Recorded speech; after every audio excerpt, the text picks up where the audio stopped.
Olá, gente! Chegou o momento tão esperado. Vamos dar encerramento, vamos encerrar devagarinho. Tem mais algumas atividades presenciais aqui em Itabira, ao Festival Literário Internacional de Itabira, o FLItabira, uma iniciativa do Instituto Cultural Vale com o apoio da Prefeitura de Itabira, do meu querido amigo Marco Antônio Lage, que está aqui presente conosco, e eu pedi para ele fazer o encerramento oficial. Temos na tela, conversando com a gente, de Lisboa, Walter Ugumãe, e de Resplendor, interior de Minas, Ailton Krenak. Muito boa noite, Walter Ugumãe, meu querido amigo. Boa noite, Afonso. É um prazer, é uma honra enorme estar aqui conversando mais uma vez com você e agora também com esse maravilhoso Ailton Krenak, que eu admiro profundamente. É um prazer enorme, uma honra enorme estar neste triângulo, nesta conversa. Muito bom, obrigado. Meu maravilhoso amigo, sensacional, e eu posso dizer para todo mundo, meu mais divertido amigo, Ailton Krenak, que a gente troca mensagens muito engraçadas. Um dia eu vou publicar um livro só com nossas mensagens, viu, Ailton? Muito boa noite, meu querido amigo. Viva! Boa noite, Afonso, maravilha. Que bom estar aqui com você nessa jornada que celebra Itabira, celebra Drummond, a literatura, e coroar com essa oportunidade, mesmo que virtual, de falar com esse nosso querido Walter Hugo, que vem criando uma aproximação cada vez mais amorosa com o Brasil, né, com a literatura do Brasil, com essa gente brasileira. Então, um grande abraço para o Walter Hugo, para ele se sentir abraçado, acolhido junto com a gente. Parabéns pelo FLI Itabira. Afonso, você é um fazedor de festivais. E quem sabe, quando você for publicar essas nossas conversas, a gente possa ir também fazer uma conversa com Walter Hugo lá em Portugal. Ah, tá feito, convidado, e você sabe que eu faço, então considere que daqui a pouquinho nós vamos armar isso, não vamos, Walter Hugo? Vamos sim, espero muito, adoraria, seria lindo. Walter, querido, fruto do seu afeto, né? Da sua lida com o Brasil, que nós já fizemos tantas lives juntos, e quem quiser conhecer toda a trajetória e história do Walter Hugo com o Brasil, está lá no YouTube do Fli Araxá, no YouTube do Sempre um Papo, tem muita história que o Walter Hugo contou sobre o Brasil. Então eu queria que você recuperasse um pouco dessa relação, desse afeto que você tem com o Brasil, das visitas, e falasse desse livro que chegará ainda ao Brasil pela Globo Livros, né? Ali pelos meados de novembro. Então a gente está fazendo uma conversa prévia, né? Ainda não li o livro, assim como o Ailton, mas com muita curiosidade de saber que você escreveu esse livro, também sabendo que esse livro deve estar sendo gestado em você há muitos e muitos anos, fruto da sua convivência e da sua lida com o Brasil. Fala, por favor, então, Walter Hugo, das doenças do Brasil e mostra a capa, que eu Sim. quero ver a capa. Essa é a capa portuguesa. É assim que saiu em Portugal. Desenho seu, né, Walter Hugo? Não, na verdade é de um amigo, eu que imito ele, mas é de um amigo chamado Agostinho Santos. E ele pinta de verdade e eu fico imitando. Imitando. Mas, mas eu passei muitos anos, assim, eu passei muitos anos a prometer que eu escreveria sobre o Brasil e a querer escrever sobre o Brasil. E tem sido um projeto meu deslocar-me da minha cultura para ficar desafiando minha imaginação, digamos assim. Eu já escrevi sobre a Islândia, já escrevi sobre o Japão, e eu vinha adiando, até por um certo pudor, vinha adiando a ideia de escrever sobre o Brasil, mas as doenças do Brasil foram preparadas durante 8, 9 anos. Eu fui colecionando frases, colecionando hipóteses de personagens, fui inclusive anotando palavras, nomes, títulos, nomes de personagens. E a dada altura foi inevitável aproximar-me do universo dos povos originários, do universo dos povos que nós chamamos indígenas. E isto porque me pareceu que esse Brasil original é um Brasil inelutável, digamos, um Brasil que perdura independentemente da violência histórica que se abateu sobre os povos, digamos, os povos vermelhos.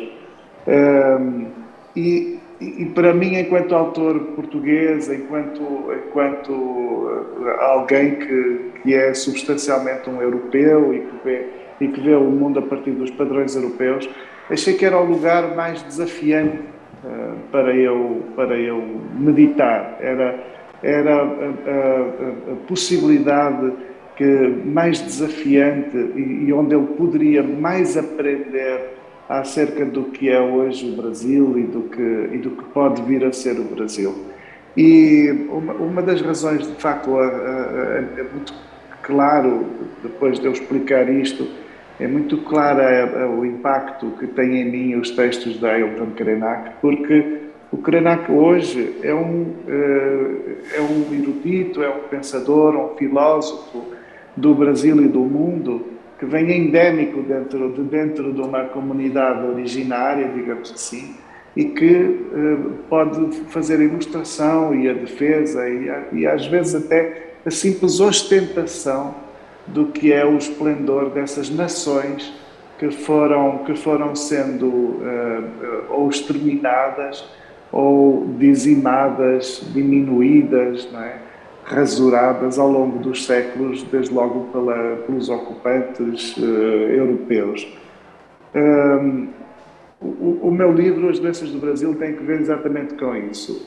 Um dia eu percebi, numas leituras e depois em alguns encontros com pessoas de comunidades indígenas no Brasil, eu percebi que muitas das comunidades tradicionais, das comunidades originárias, precisaram de disfarçar os seus costumes para não serem predadas, para não serem atacadas pela fera branca, como eu chamo no meu livro.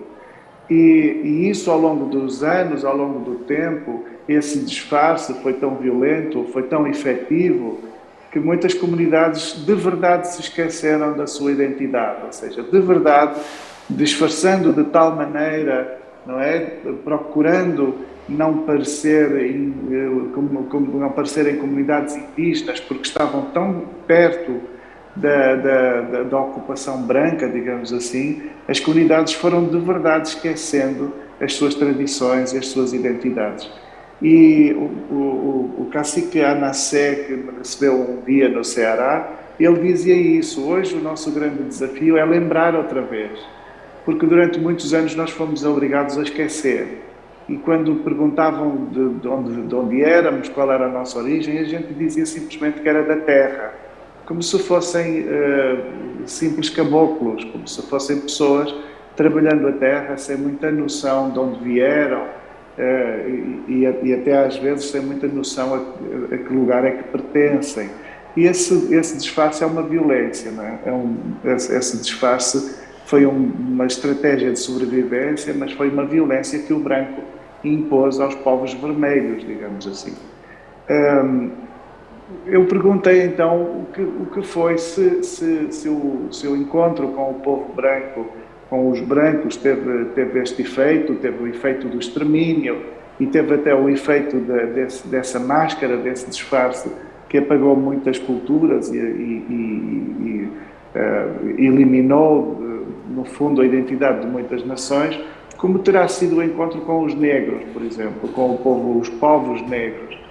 E ele disse: os povos negros, curiosamente, interceptaram muitas comunidades indígenas no tempo das fugas, quando fugiam, até no tempo pré-abolição, em que havia uma crescente consciência para a injustiça da escravidão, e os negros, quando fugiam ao acaso, buscando caminhos para os mocambos, buscando caminhos para os quilombos, os negros muitas vezes interceptavam de uma forma imprevisível, inesperadamente, interceptavam as comunidades indígenas e, curiosamente, muitas das vezes eram simplesmente acolhidos, ou seja, a estranheza que pudesse existir entre os vermelhos e os negros raramente se transformava numa violência. Normalmente era muito facilmente vista como uma necessidade de acolhimento e, inclusive, de entreajuda.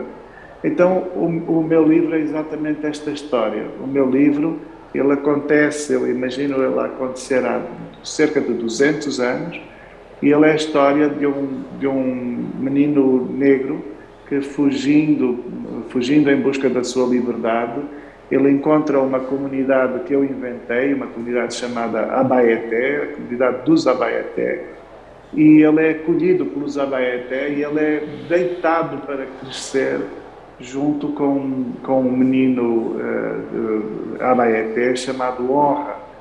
E então, nos diálogos e no encontro destes dois meninos, nós vamos entendendo como os povos vermelhos e os povos negros puderam sentir, no fundo, a ocupação dos seus espaços, das suas terras, e a deslocação dos seus corpos e a industrialização dos seus corpos para essa intenção nefasta que foi originalmente a intenção dos brancos quando chegaram aos territórios da América Latina e, desde logo, aos territórios brasileiros. Enfim, de uma forma mais ou menos larga, é isto que eu discuto nas doenças do Brasil. E esta frase, esta expressão, as doenças do Brasil, ela vem do Padre António Vieira, vem de 1638, quando ele diz que, na verdade, os grandes magistrados da nação, e dizia os magistrados brancos, europeus, as figuras da autoridade europeias, na verdade não estavam interessadas no bem das pessoas que existiam no Brasil, mas estavam interessadas nos bens, né? Estavam interessadas nos bens das pessoas do Brasil. E por isso essa tragédia de haver um interesse naquilo que é alheio, segundo o Padre António Vieira, é a causa original das doenças do Brasil. Por isso, o interesse no alheio e a intenção de alguma forma, extorquir, não é? Roubar aquilo que é alheio. O Padre António Vieira dá isso em 1638 como sendo a causa original das doenças do Brasil. Na verdade, ele cria esta expressão, mas mais ou menos 10 anos antes, esta expressão ganha conteúdo. Ele não usa estes vocábulos, mas no fundo formula exatamente o mesmo pensamento. Existe 10 anos antes numa história do Brasil criada por Vicente do Salvador, que esse sim é um brasileiro, não é? O Padre António Vieira era um português que viveu a maior parte da sua vida no Brasil, mas o Vicente do Salvador é um brasileiro e foi eventualmente o primeiro historiador da história do Brasil, o primeiro grande pensador do que será isso, a formação de um país chamado Brasil. E o Ailton Krenak, ele tem alguma coisa a ver com isso? Esse bonitão maravilhoso que está aí conversando com a gente? Sabe que eu dediquei o livro, assim, enfim, vale o que vale, mas eu dediquei o livro, é dedicado a Ailton Krenak. Gente, que chique! Ailton Krenak, muito... você pode até casar agora, meu filho. Você pode até casar agora. Eu gosto muito do Ailton Krenak, eu respeito muito, eu acho que o Ailton é urgente, eu acho que nós precisamos de saber dele, Sabe, aqui há uns tempos, em Portugal, vai haver cada vez mais gente que conhece o trabalho dele, os livros dele começam a ser editados aqui, ele está editado na Objetiva Portuguesa, não é? nós também já temos aqui as ideias para adiar o fim do mundo. E eu vou falando, e por vezes quando encontro alguém que não conhece, que não sabe, eu vou dizendo que a Ailton é de facto, eu acho que é uma das figuras cimeiras no Brasil, neste sentido que é uma das figuras mais necessárias ao Brasil contemporâneo. Eu acho que ele já era necessário há 200 anos, porque ele traz uma inteligência endémica, ele traz uma inteligência que pode de facto mostrar ao mundo, através do vocábulo português, que é esse vocábulo que ocupou, mas que precisa de ser dominado. Ele traz uma inteligência que não destitui ou que não se destitui daquilo que é característico, daquilo que é genuíno nos povos vermelhos, e por isso nós precisamos lidar com isso, nós precisamos lidar com as identidades vermelhas, nós precisamos de lidar com as identidades negras, precisamos de ter noção que aqueles a que nós chamamos índios são muitas nações. Precisamos ter noção de que os povos negros são muitas nações. Não tem isso de apenas um índio, não tem isso de apenas um negro, e até porque é muito fácil de entender que também não tem isso de apenas um branco. Então, eu dediquei o livro ao Ailton porque eu acho que ele me educa muito, inspira-me muito, e de facto é uma das vozes mais poéticas. Você sabe que qualquer coisa que, quando eu construí o meu livro é feito de poesia, porque eu quis imaginar o que seria uma comunidade plausível, o que seria uma comunidade de verdade, não é? Mas eu não podia definir uma comunidade real. Eu não podia falar dos Yanomami, por exemplo, porque seria abusivo da minha parte tomar efetivamente a cultura deles e pensar por dentro da cultura deles. Eu não tenho essa autoridade. E o meu livro, eu insisto muito nisto, o meu livro não é um lugar de fala, o meu livro é um lugar de escuta. É a minha forma de escutar, é a minha forma de tentar escutar. Por isso, eu não sou sequer brasileiro, não nasci sequer no território brasileiro, por isso eu não estou tentando ocupar o espaço de ninguém, estou tentando escutar aquilo que me impressiona, estou tentando escutar a humanidade. E há muitas figuras, há várias figuras que vêm dos povos indígenas, dos povos vermelhos, que são inspiradoras, e há muitos textos muito inspiradores, muitas recolhas, cada vez mais. Mas o Ailton tem uma coisa, que é, o Ailton está connosco, e o Ailton tem uma gentileza, que é exatamente a gentileza que me deslumbra e que eu defendo no meu livro, que é aquilo que vai ao encontro do que me disse o cacique dos Anassés, no Ceará. Quando eu os visitei, ele disse-me: volte para junto do seu povo, que um dia chegou aqui para nos matar, e diga que nós continuamos aqui como amigos, e os receberemos, se eles entenderem, como amigos. E eu vejo isso inteiramente no Ailton Krenak, essa força, essa coragem para estabelecer um gesto de sanação, de cura, um gesto de cura, mesmo que 500 anos de história tenham tanta violência, tanta miséria com a qual nós precisamos de lidar e que temos de reconhecer. Ailton, não vou nem te fazer pergunta, quero só te ouvir. Que bom que você me deixa agradecer a essa enxurrada de gratidão, de afeto que o Walter Hugo expressa no seu olhar sobre o Brasil, sobre a nossa história antiga, né, colonial, mas que também se expressa dessa maneira tão poética de trazer essa expressão povo vermelho, que na linguagem da literatura brasileira, eu acredito que talvez nenhum autor tenha se referido a nós, os povos originários, como essa observação que coube aos nossos parentes do norte da América, quando da colonização europeia, eles distinguiam os nativos do norte da América como pele vermelha. Parece que em inglês essa expressão tem um sentido muito próprio.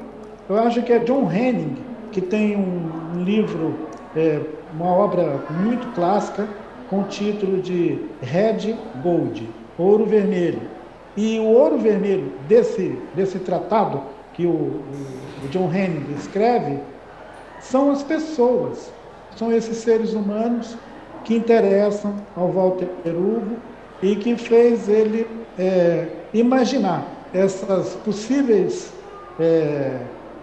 trocas entre pessoas negras, vermelhas e essa gente branca que veio da Europa e que se estabeleceu nesse território bem ao molde daquilo que foi citado aqui quando o padre Vieira disse que eles não estavam interessados no destino dessas pessoas, mas estavam interessados em expropriar essas pessoas de tudo que estivesse ao seu redor.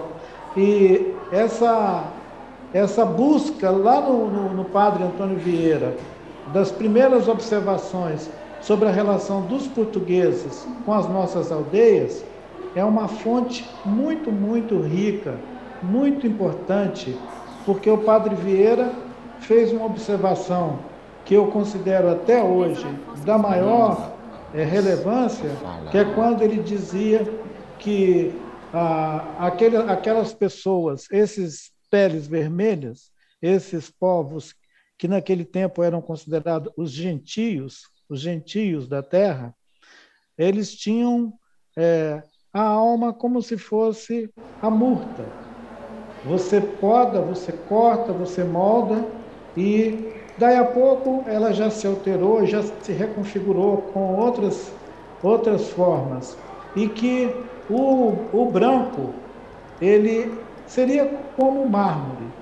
E essa comparação que ele estabelece entre a presença dos brancos e a presença dos povos originários aqui no continente é uma marcação muito importante do que sugere a alma no sentido de a perspectiva, o jeito que vê o mundo, a ideia mesmo da vida, né? São como plantas, evoluem de uma maneira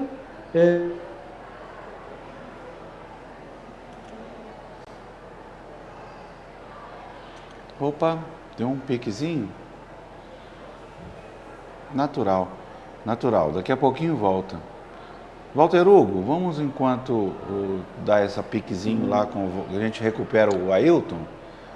Eu queria saber de você, Walter, se... O próprio padre Vieira, né? O Ailton, deu um pique. Tá me ouvindo, Ailton? Deu outro piquezinho lá. Ailton Krenak, lá de Resplendor. Gente, vocês sabiam que o Walter Hugo é um excelente cantor? Ah, com certeza. Excelente claro cantor. Sim. Ele diz que não. Sem dúvida. Mas muitas vezes que eu já... Oi, Ailton, voltou? O sinal, né? Ailton, voltou?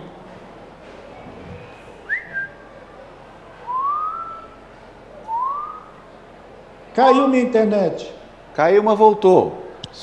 Volta um pouquinho aí o que você falou no final, por favor. Mas eu estava no mármore ou na murta? Antes. Já depois do mármore. A gente ouviu a murta, ouviu o mármore e você estava falando logo justo depois. Então, Walter Hugo, eu acho que é uma escolha muito bem feita de buscar lá no Padre Vieira, nos seus sermões, o que os seus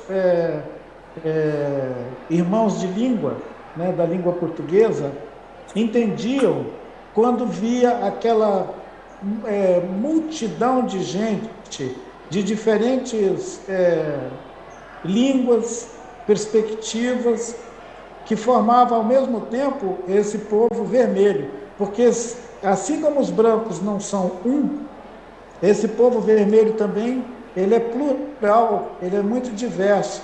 Você observou isso quando você foi conversar com os nossos parentes Anassé e notou um traço comum, que é o de todos terem uma expectativa de que esse outro, esse branco, que ele possa entender algum dia com quem ele se encontrou quando chegou pela primeira vez aqui no continente. Porque esse mal-entendido, ele perdura até hoje. A ideia colonial, ela se estabelece desse mal-entendido.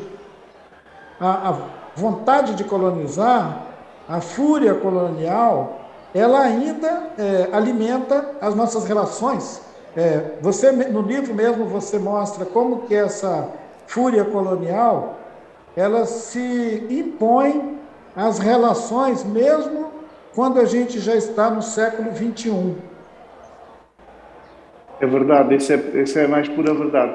Mas sabe, Ailton, deixa eu confessar uma coisa. Quando o cacique Anassé me pediu, me deu aquele recado, um pouco pedindo que eu levasse essa mensagem para o meu povo, eu até insisti dizendo, eu não estou aqui representando ninguém, eu não sou um estadista, assim, eu não estou aqui numa posição diplomática, mas para ele era inevitável lidar comigo como um chefe de uma certa nação, um chefe de uma nação, alguém ocupando um lugar político até, alguém ocupando um lugar de profunda diplomacia, e era inevitável que ele fizesse aquela aproximação. E eu devo dizer que eu sentia uma vergonha profunda, assim, por mais que eu possa ser um jovem, não estou longe de ter 500 anos, eu lembrei de um verso de um grande poeta português, um poeta amigo, o Jorge Sousa Braga, que ele diz: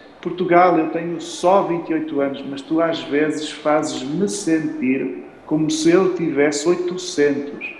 E esta coisa de sermos herdeiros, inevitavelmente herdeiros, ela é uma chamada de atenção para que a gente precisa ter, de facto, consciência que a história, mesmo aquela que nós da qual não fomos responsáveis, ela responsabiliza-nos porque os efeitos perduram. Então a gente precisa de ganhar consciência porque, de facto, os efeitos da história perduram.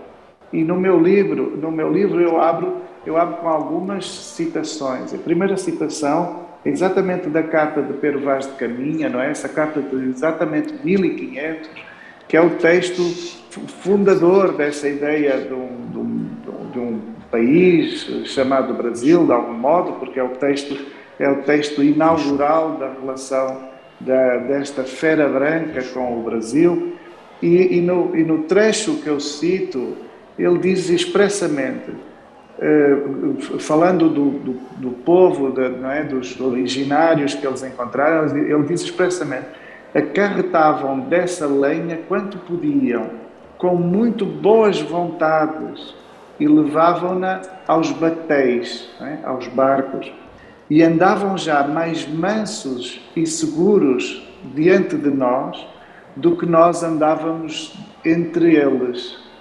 E isto mostra o quê? Mostra que aquele povo que o branco encontrou e que, de alguma forma, com quem começou uma certa troca, essa primeira troca, era um povo que relaxou muito mais diante do branco, que recebeu o branco muito mais com muito maior gentileza, boa vontade, com muito maior boa fé, do que fizeram os brancos. Os brancos não conseguiam estar simplesmente relaxados entre os povos originários que descobriram.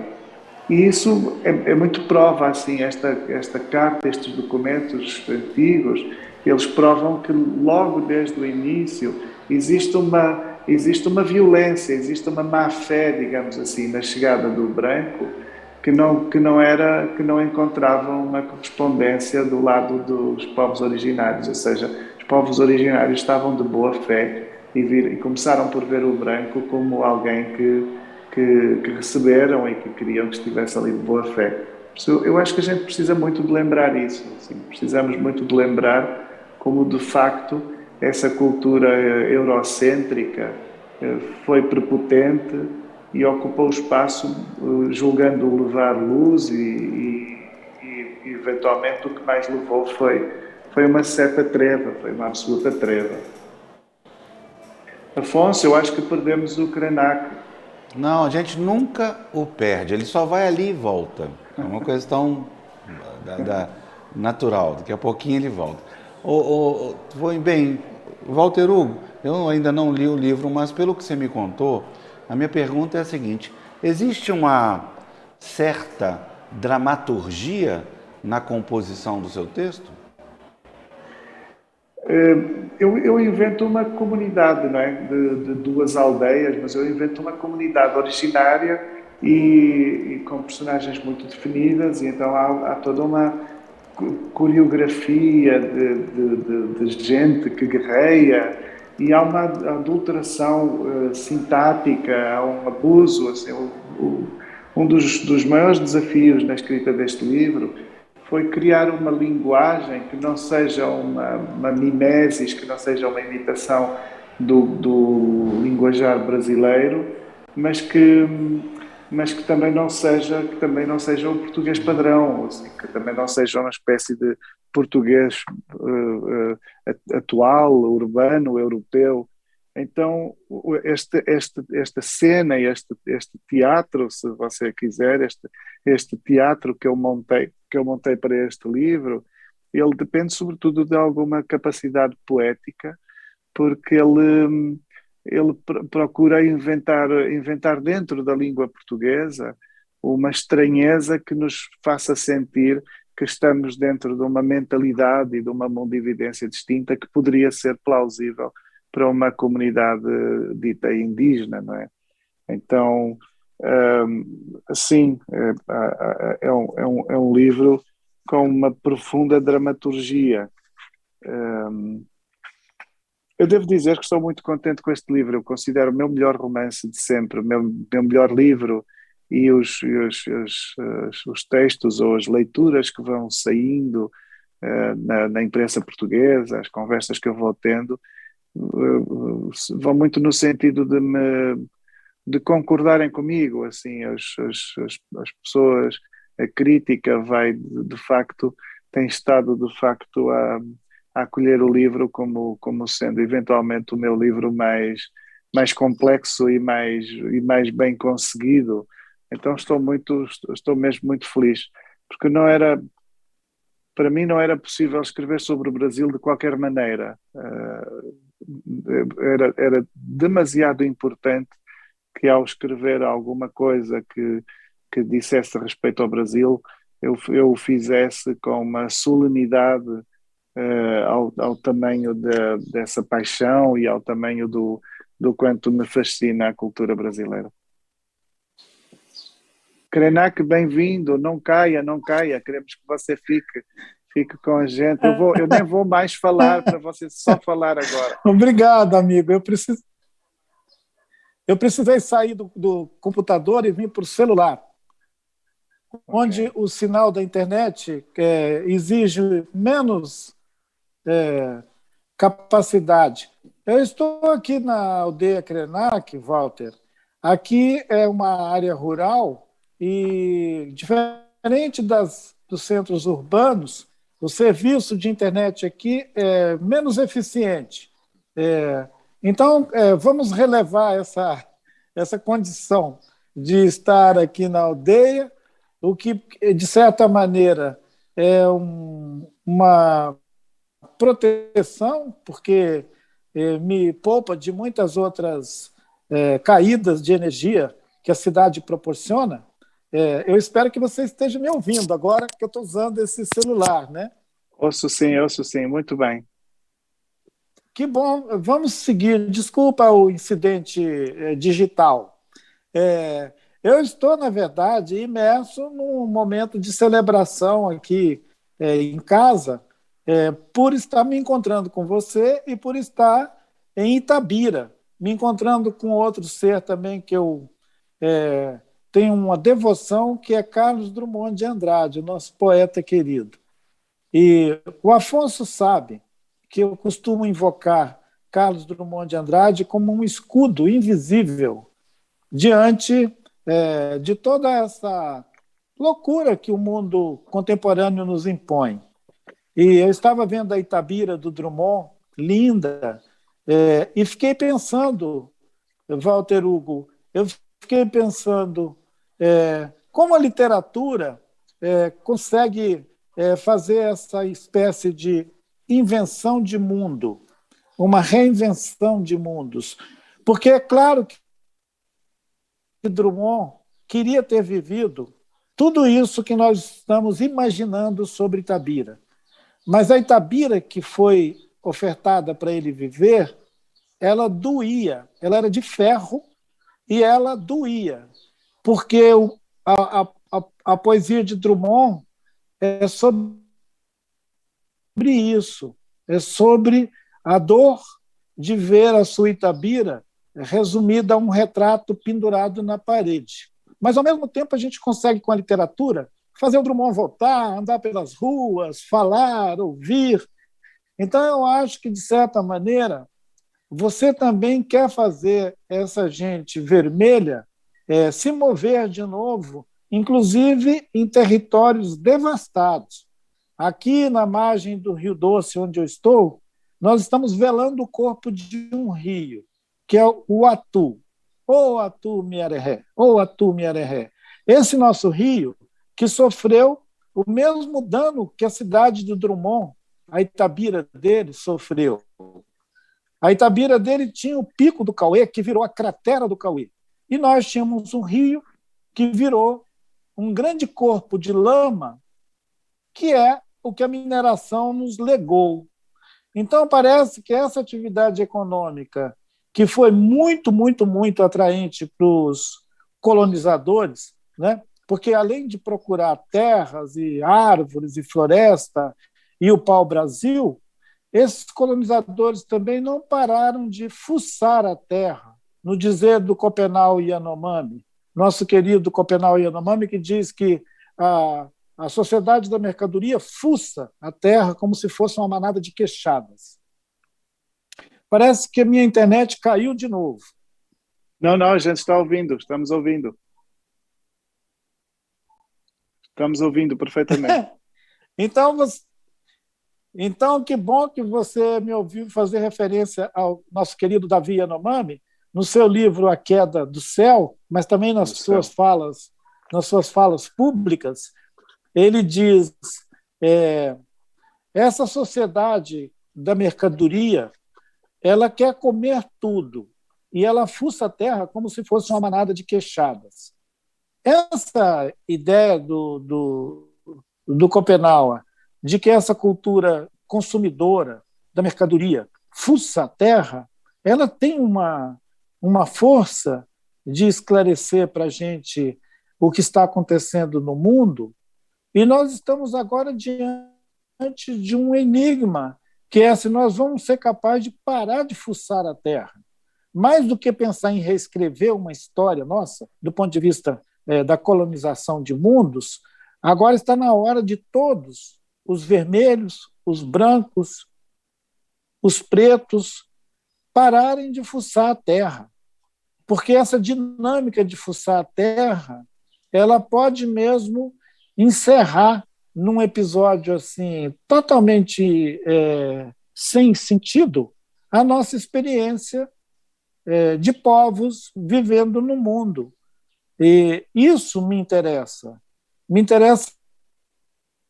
muito, mas implica também em conhecer a história colonial que instituiu esse jeito de ocupar o mundo. Uma história colonial que instituiu um modo de ocupar o mundo, que é predatório mesmo, que quer comer a floresta, que quer comer o rio. E não tem outra expressão para essa coisa, é fuçar a terra, né?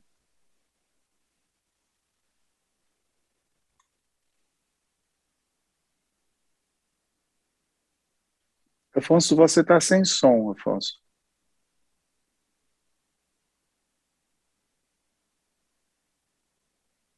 Você continua sem som, Afonso.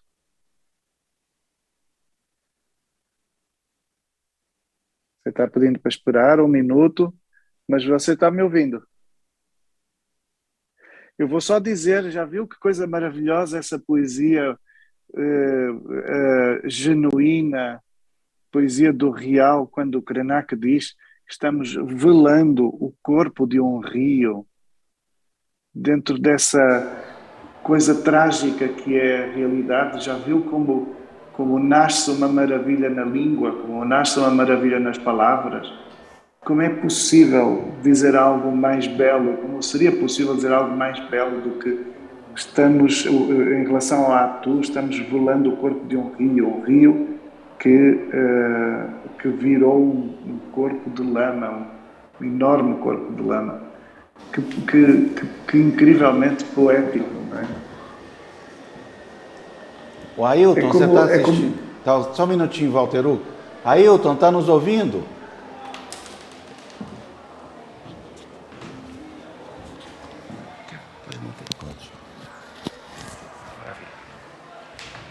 Aí o Ailton não está ouvindo. Ele está falando e não está ouvindo. Ele ouve, mas a gente não ouve. Eu deixei de ouvir a Ailton. Você fica com esse dedinho nervoso mexendo aí, Ailton. Você mexeu em alguma coisa que eu não estou ouvindo. Tá me ouvindo agora? Fala. Estou te ouvindo. Viva! Ailton, por favor, não deixe passar rapidamente o episódio que você já me contou em outras situações sobre a proteção da poesia de Drummond sobre a sua alma, sobre o seu comportamento. Vai ver que enquanto você não me ouvia, foi quando eu disse que Drummond é meu escudo invisível. Isso, conta a história. Em diferentes períodos, né, nos últimos 10, 15 anos, em diferentes momentos da minha experiência, tanto aqui interna, na comunidade, nessas relações com o nosso rio, com a nossa montanha, mas também em outras questões relacionadas com a ideia do Brasil, né, do nosso país, do nosso povo, a história política do país, Drummond aparece sempre como uma corajosa voz de questionar, de inquirir sobre a nossa ideia de Brasil e sobre a nossa própria ideia, que é muito cultivada por alguns, de mineiridade, essa ideia do mineiro, a ideia da mineiridade. Então, todo um certo culto que é feito a essas montanhas, e que é feito, um culto que é feito às montanhas, que são negligenciadas porque podem virar pó de minério.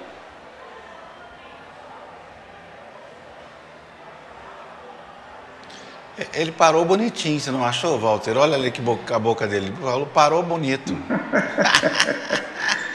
O Zé era bonitão, você não. Agora ele parou bonito, parou assim, ó, com a boca aberta. Oh, meu Deus do céu.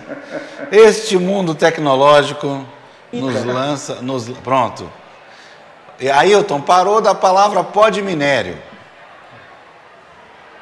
Bom, eu disse que ao mesmo tempo que nós celebramos as montanhas, nós negligenciamos as montanhas e deixamos que elas se tornem pó de minério. E sempre Drummond me socorre. O Drummond vem como aqueles paraquedas coloridos. Vem com aquela possibilidade de uma poética para além do real. Os paraquedas coloridos de Drummond. O Ailton, Ailton não, o Walter Hugo, será que você pode fazer, e aí me interessa a questão poética, dado o fato de que nós estamos aqui parados na sala da casa onde Drummond viveu até 14 anos, aqui ao lado, é provável, a gente não tem muita certeza, né, que era o quarto dele, onde ele dessa janela olhava para a Catedral Nossa Senhora do Rosário e ouvia o sino Elias tocando. Então eu gostaria que você lesse um trecho do seu livro, Walter Hugo, que trouxesse esta poética que você tanto se refere, por favor. Eu vou ler justamente o início do livro e o livro arranca com toda uma mundividência estranha que desarruma ou que pretende desarrumar um pouco o leitor. Porque, na verdade, o que eu quero é que o leitor, e desde logo o leitor habituado à língua portuguesa, acostumado ou até viciado pela língua portuguesa, eu quero que ele sinta que está meio a ser deslocado para uma cultura distinta, para um outro lugar de pensamento. Então, o livro começa com um retrato da Fera Branca, desse inimigo, porque o livro, de alguma forma, vê as coisas do lado de lá, vê as coisas daquele que não seria o meu lado normal. O animal branco é o animal vazio, fera sem sinal de espírito, máscara vocabular que deita a palavra do mal, preda por ser torpe, dissimula e seduz, sua fialdade é infecção, existe no mundo aos 1000, certamente 10 vezes 1000, semelhante aos sagrados abaetemas, torto, vocacionado para devorar e matar, o branco não é alguém, imitador dos que soam, é o abismo num corpo erguido e a beira para conter tudo quanto não lhe pertence, o lugar e a carne dos outros, a paz e a fertilidade dos outros, os que acordaram por eternidade seus compromissos para maturarem no esplendor da criação. Ele não permite a confiança, seus acordos são a traição, a morte da gentileza. Sem intenção de maturar, a fera branca é sem sentido, deriva em suas navegações e assombra a mata, azarando e solicitando a guerra aos que soam. Os que soam fazem a guerra para que aquilo que é certo seja na mira da esperança. Os desesperançados não são Abaeté. O animal branco aconteceu de uma zanga. Ele é o podre da zanga que não se conversa. É o oposto ao diálogo, porque aquilo que entoa mente. Nas Ilhas dos Três Mares, pelas 2 aldeias, todos se alegraram com a notícia de que tombaram um inimigo. Enfim, depois segue. Ailton. Mas é muito... Sim, pode passar a palavra, que eu estou falando muito. Tá não. Ailton, eu queria que você voltasse um pouquinho nessa nossa conversa e falasse da sua impressão, é claro, ainda impressão, sobre a expressão Doenças do Brasil, que o nosso querido Walter Ugg usou como título para o seu livro. Bem, é claro que pode parecer uma referência direta ao fato da gente ainda estar vivendo o hálito da pandemia, né? O Brasil passou por essa experiência da Covid com uma situação escandalosa de mais de 600 mil pessoas morrendo diante de uma certa ofensa e abandono pelo pensamento administrativo do Brasil, que a gente podia imaginar que não é o Brasil do século XXI, é o Brasil do século XVII, XVIII. O Brasil do século XVII, XVIII. O Brasil que permitiu que uma parte da sua população morresse abandonada, negligenciada, e, como lembra o texto do Walter Ugg, inspirado no Padre Vieira, aqueles administradores, aqueles legisladores, eles não estão interessados no bem-estar das pessoas, eles estão interessados nos bens das pessoas. Então, nós continuamos vendo um grande sentido em falar das doenças do Brasil, porque me lembra também Mário de Andrade, me lembra o personagem de Mário de Andrade, Macunaíma, repetindo os males do Brasil, né? Os males do Brasil são... Então, assim, parece que no modernismo, e em outros períodos mais recentes da nossa história, se debruçar sobre o Brasil, sobre a ideia do Brasil, é fazer mesmo uma espécie de diagnóstico, é fazer uma espécie de investida sobre um corpo que ainda pulsa, mas que ainda tem muitas mazelas. E às vezes chega a ser até um corpo disforme, um corpo monstro, né? Parece um pouco com essa fera branca, porque ele morde e assopra, bota fogo na floresta, queima o Pantanal, manda destruir a Mata Atlântica, envenena os rios, se autogloria, se vangloria de estar fazendo e acontecendo, uma arrogância típica e, e assim escandalosa de um país que tem muita coisa, muito assunto para resolver e que insiste em fazer um discurso de grandeza que não é muito coerente quando você olha a história desse Brasil, né? Esse discurso de grandeza ele confere muito mais com a extensão geográfica do que com a profundidade do sentido social, de constituir um povo, de estabelecer relações de solidariedade, de pertencimento, né? Principalmente de pertencimento. Ora, se os negros no Brasil não se sentem pertencendo ao Brasil, se os povos indígenas não se sentem pertencendo ao Brasil, e se 30 milhões de brasileiros estão na indigência, eu me pergunto quem é o Brasil? Da mesma maneira que no livro Ideias para Adiar o Fim do Mundo, eu ponho em questão a ideia de uma humanidade, um consenso sobre a humanidade, há muito tempo eu ponho em questão a ideia de Brasil.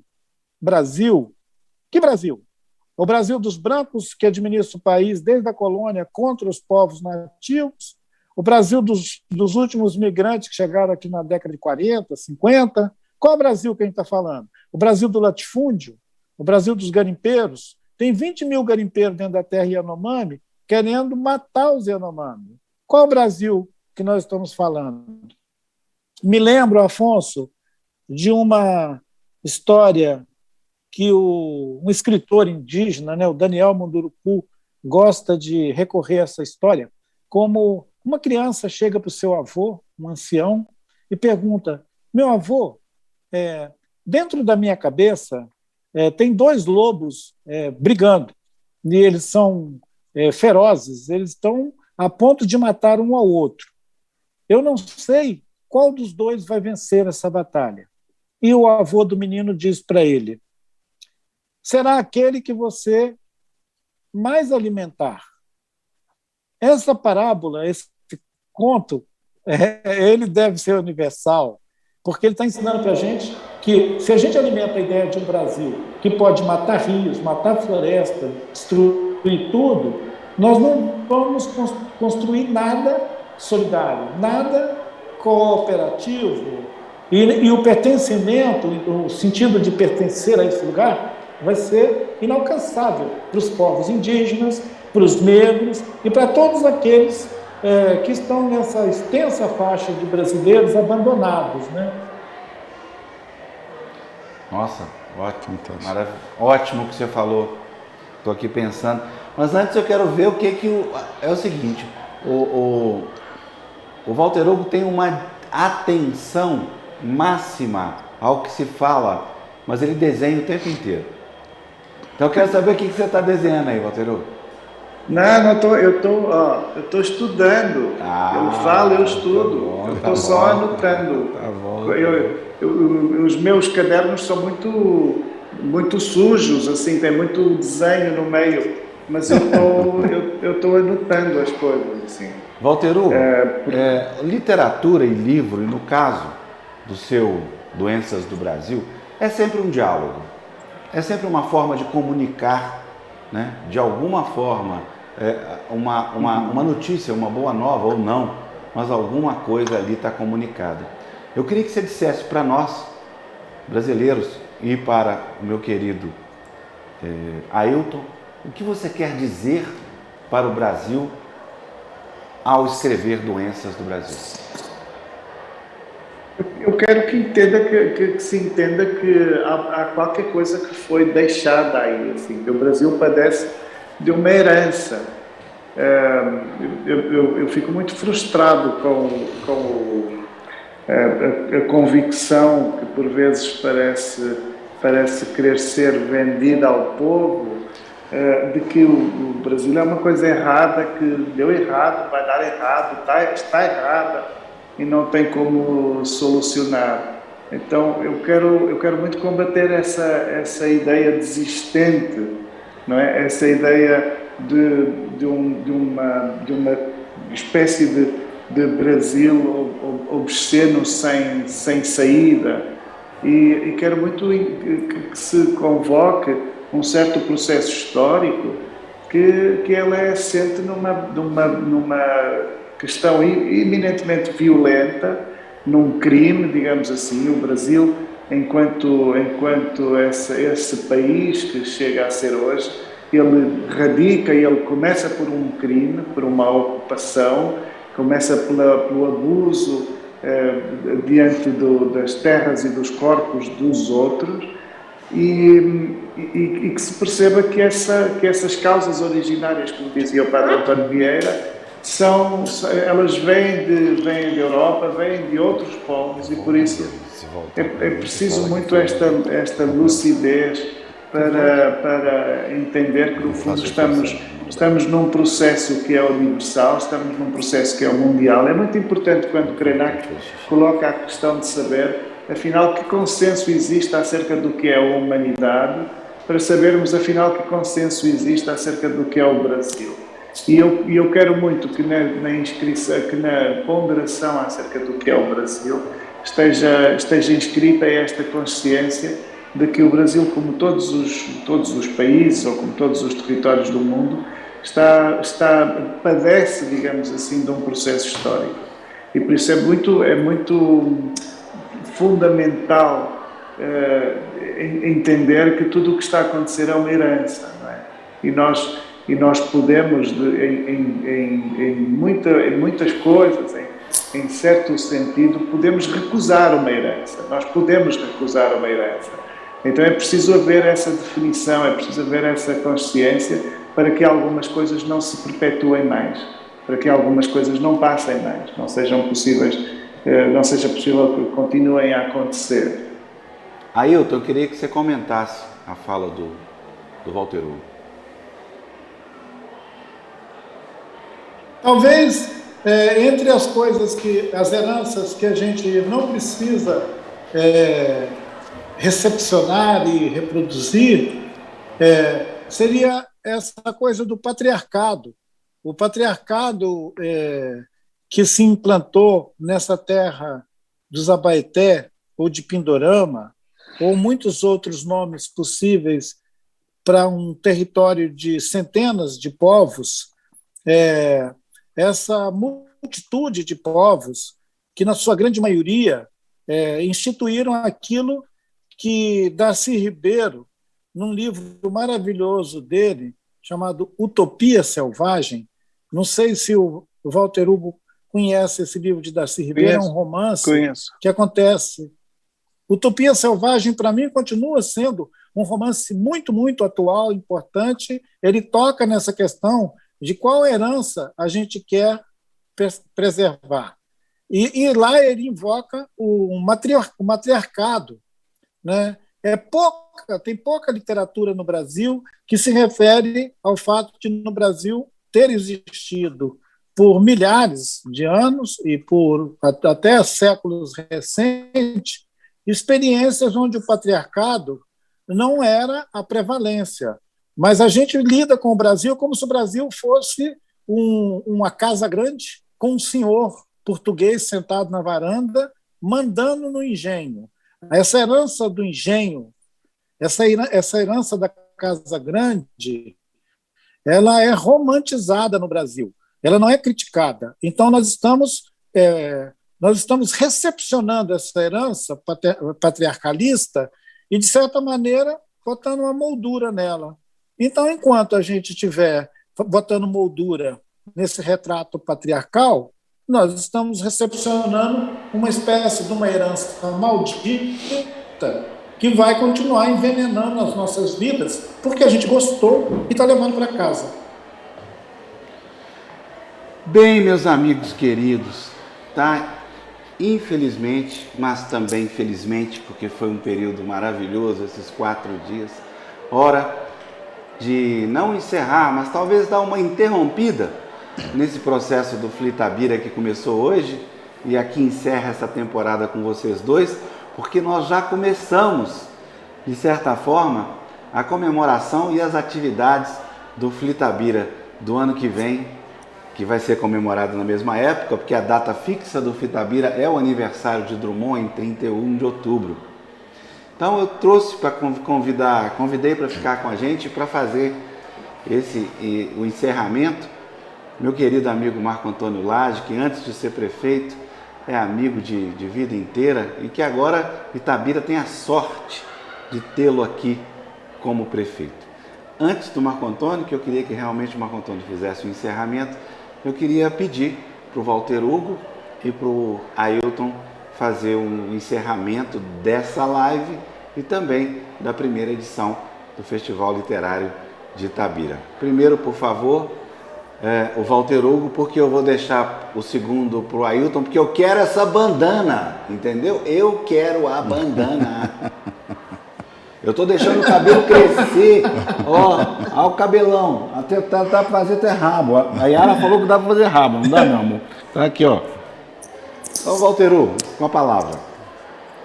Então, Afonso, é um enorme prazer comemorar de alguma forma o aniversário de Drummond.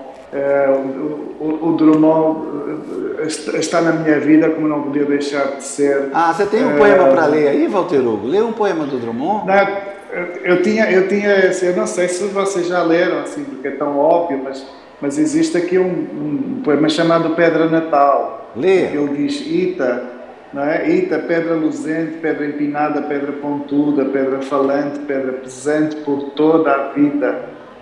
Bira, candeia seca, sono em decúbito, tempo e desgaste sem confidência, paina de ferro, viva vivida, pedra mais nada.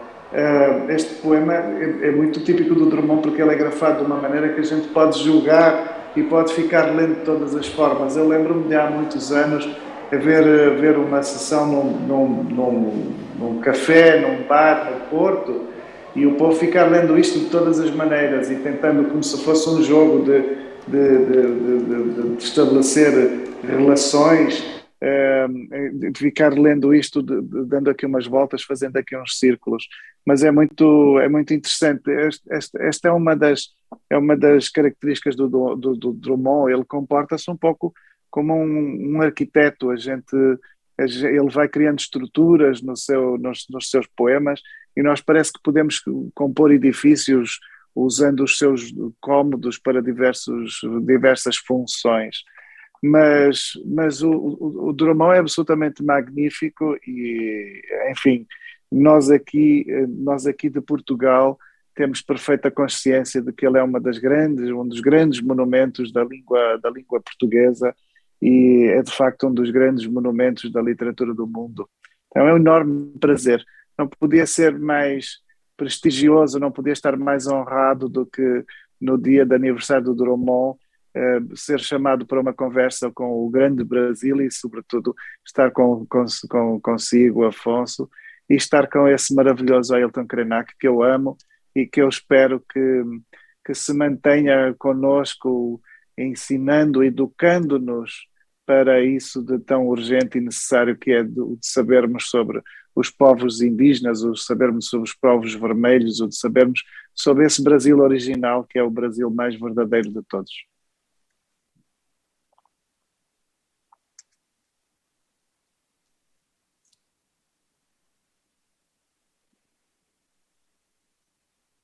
Afonso, você ficou sem som.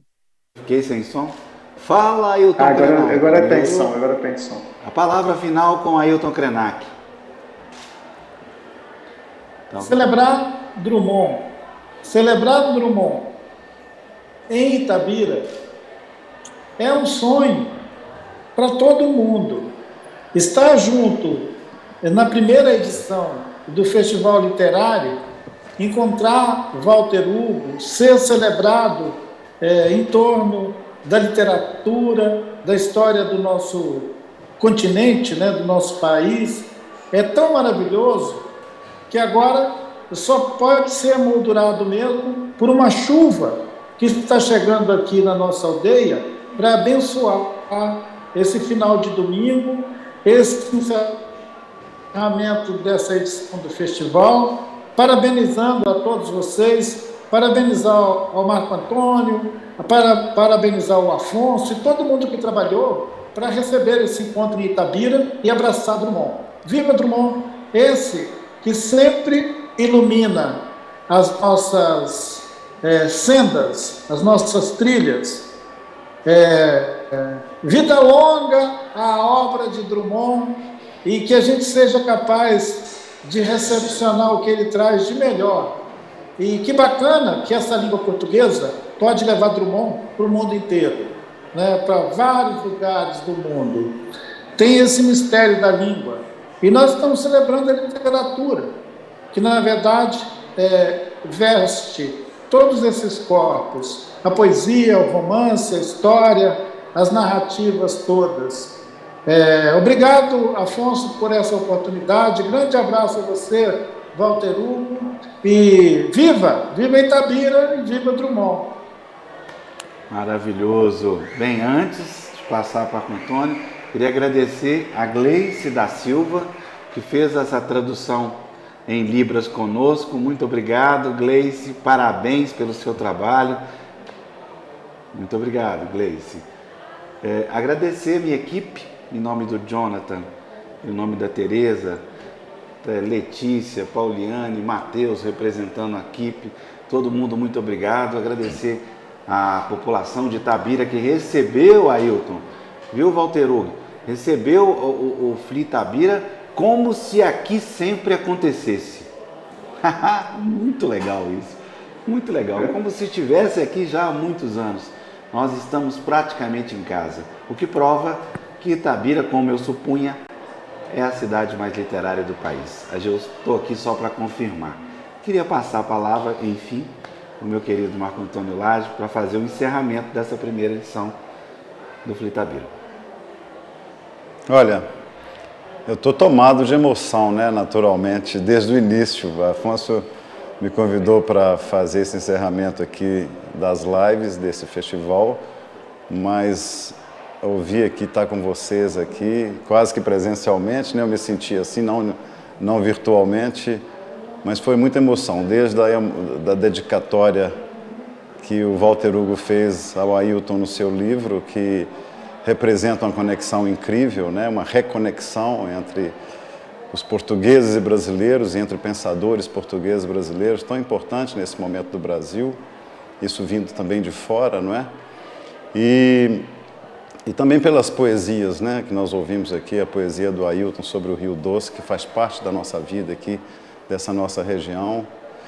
E sabe, Walter, Itabira também é uma cidade doente. Depois de quase 8 décadas de mineração, e o dever de casa não foi feito, não é? Nós não fizemos aqui nenhum movimento, não contrário à mineração, porque isso, mas nenhum movimento onde se buscasse qualquer legado que fosse dessa terra fuçada, não é? Agora a nossa terra está fuçada, vai parar de ser fuçada, porque daqui a pouco, daqui a 10 anos, a exaustão mineral já foi anunciada.